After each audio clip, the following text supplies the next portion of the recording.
Apa kata Ibnu Qayyim? Sungguhnya maksiat bermula dari mata. Ketika mata dibuka, maka nampaklah semua hal. Maka dia akan letih sendiri untuk menyelesaikan apa yang ia nampakkan. Mata ini ketika dia melihat semuanya, maka dia akan letih.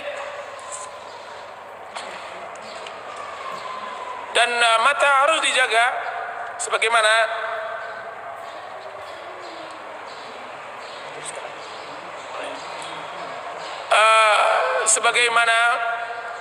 yang diperintahkan oleh Allah Subhanahu wa taala kepada kaum mukminin dan mukminat. Qul lil mu'minina ay yaghuddu min absarihim wa yahfazu furujahum. Katakan kepada kaum mukminin untuk menjaga mata mereka. Yughad. Dan ini musibah di zaman kita sekarang karena zaman fitnah. Apa kata salaf? Hendaklah zaman sekarang seorang muslim berkhalwat di rumahnya. Akan tapi jika seandainya di rumahnya juga tidak ada maksiat. Kalau seandainya ada maksiat, maka dia keluar dari mulut harimau masuk ke mulut buaya. Kalau seandainya tidak ada di rumahnya maksiat pula, karena maksiat di rumah kadang-kadang lebih berbahaya daripada maksiat di luar. Yang nampak di jalan jauh lebih berbahaya yang nampak di kamar. Maksiat TV, maksiat lain-lainnya yang Masya Allah di zaman fitnah seperti sekarang ini. Apa yang harus dilakukan oleh seorang muslim ketika ditimpakan seperti itu? Pertama adalah menghadirkan kebesaran Allah Azza wa Jalla dalam diri. Besaran. Abdi aj'altani ahwanan nazirina ilai? Hambaku, apakah engkau menjadikan aku zat yang paling rendah di matamu? Jika seandainya engkau berada sama orang tua engkau tidak akan berani berbuat maksiat. Jika seandainya engkau bersama orang, engkau tidak berani berbuat maksiat. Akan tapi ketika engkau bersama aku, engkau berbuat maksiat. Engkau letakkan diriku di bawah orang-orang tersebut. Aku mencintai engkau dengan nikmat, sedangkan engkau membenciku dengan maksiat.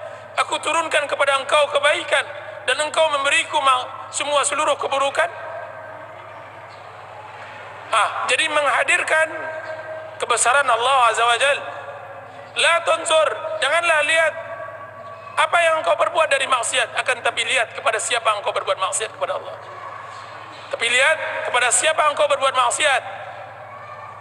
Jadi hendaklah mengagungkan keberadaan Allah.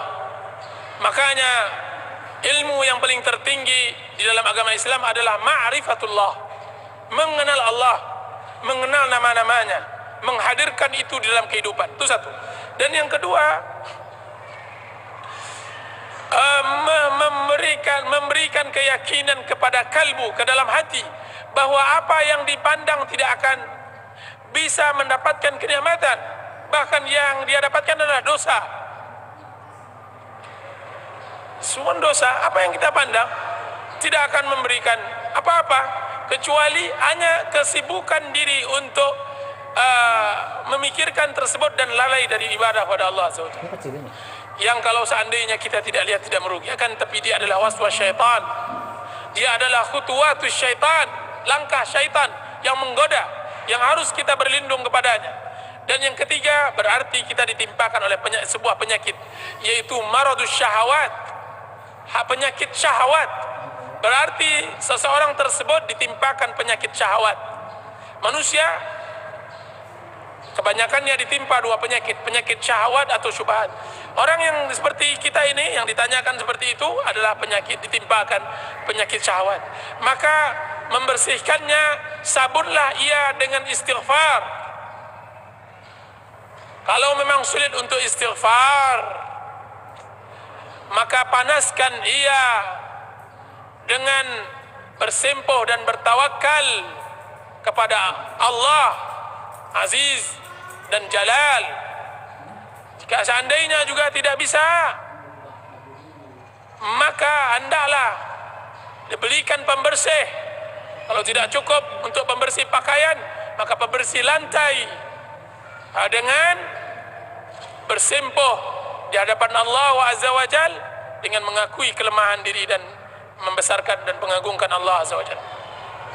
Jadi hendaklah seorang muslim benar-benar penyakit hatinya itu harus diobat.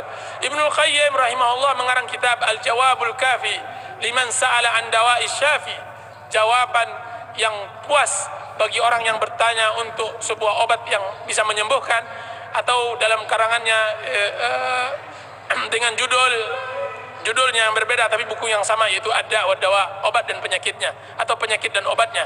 Dan itu buku tersebut menerangkan tentang jawaban dari pertanyaan yang ditanya oleh saudara kita ini.